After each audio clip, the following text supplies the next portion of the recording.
एक गांव में भोला राम नामक किसान रहता था। जैसा उसका नाम वैसा उसका स्वभाव भी था। भोला राम बहुत भोला था। एक दिन भोला राम अपनी बैलगाड़ी में भूसा लाद कर मंडी में बेचने जा रहा था। रास्ते में उसे एक व्यापारी मिला जिसका नाम धनी राम था।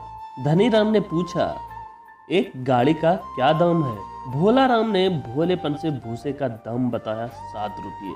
बहुत ज्यादा है, यह कहकर धनी राम चल दिया। सौदा पटा नहीं, यह सोचकर भोला राम मंडी की ओर चल पड़ा। वह थोड़ी ही दूर आगे गया था कि धनी राम ने आवाज दी, दाम ज्यादा है पर कोई बात नहीं, चलो खरीद लेते हैं, गाड़ी लेकर हमारे साथ चलो। भोला राम बैलगाड़ी लेकर धनी राम के साथ उसके घर पहुंचा। भूसे को एक कोने में पलटकर उसने बैलों को होंका। तभी धनी राम गाड़ी के सामने खड़ा हो गया। रुको भाई, गाड़ी कहाँ ले चले? मैंने गाड़ी भी खरीदी है। वह बोला, आपने तो केवल भूसा खरीदा है, 7 रुपये में गाड़ी और बैल थोड़े ही मिलेंगे। हंसते हुए भोला राम बोला, क्यों नहीं? धनी राम ने डांटा, हमने एक गाड़ी का दाम पूछा, तुमने 7 रुपये बताए, मैंने तुम्हें पूरे 7 रुपये भी दिए। वह तो केवल भूसे का दाम था, मैं कुछ नहीं जानता। अब खड़े क्यों हो? जाओ यहाँ से, मेरा वक्त बर्बाद मत करो। धनी राम डपट कर बोला। भोला राम के होश उड़ गए। वह गिड़गिड़ाता रहा पर धनी राम ने उसकी एक न सुनी। भोला राम बेचारा भोलेपन में मारा गया। घर पहुंचकर उसने अपने बेटे को पूरी कहानी सुनाई। यह भी कोई बात हुई? मैं उसे ऐसा मजा चखाऊंगा कि याद रखेगा। आखिर मेरा नाम भी चतुर सेन है, बेटे ने कहा। चतुर सेन पड़ोसी की बैलगाड़ी मांग लाया। उसमें भूसा लाद कर वह मंडी ले चला। चौराहे पर उसे एक आदमी मिला। बहुत बढ़िया भूसा लिए जा रहे हो, एक गाड़ी का क्या दाम है?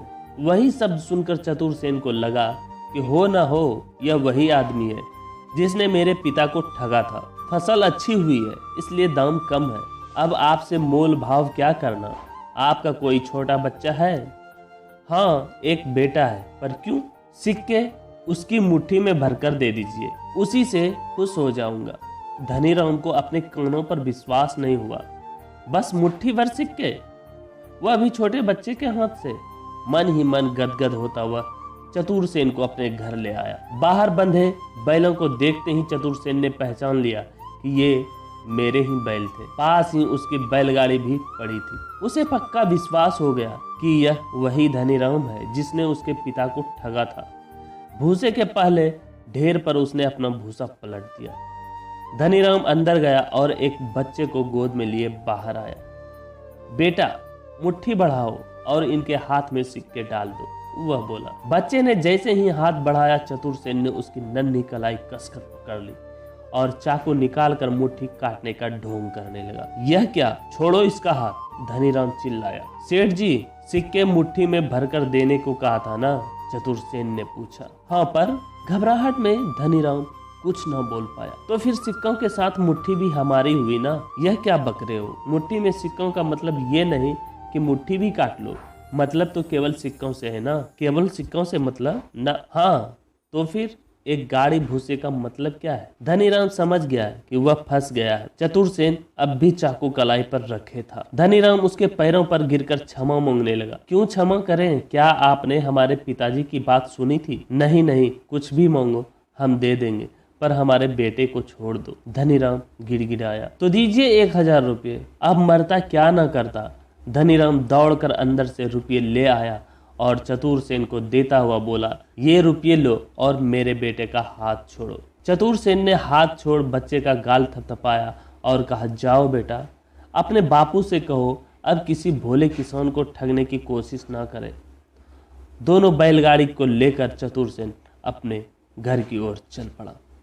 तो दोस्तों, हमारी कहानी यहीं ख़त्म होती है। अगर आप भी कहीं बुरी विपत्ति में फंस जाए तो दिमाग से काम लीजिए ताकि आप भी ऐसी परेशानियों से बच सकें। तो आप हमें कमेंट करके बताएं कि आपको ये कहानी कैसी लगी। पसंद आए तो वीडियो को लाइक करें और ऐसी कहानी सुनने के लिए हमारे channel A to Z story को सब्सक्राइब करें और बेल आइकन प्रेस करना ना भूलें, क्योंकि जब भी मैं कोई कहानी अपलोड करूं तो उसका नोटिफिकेशन सबसे पहले आप तक पहुंचे। धन्यवाद।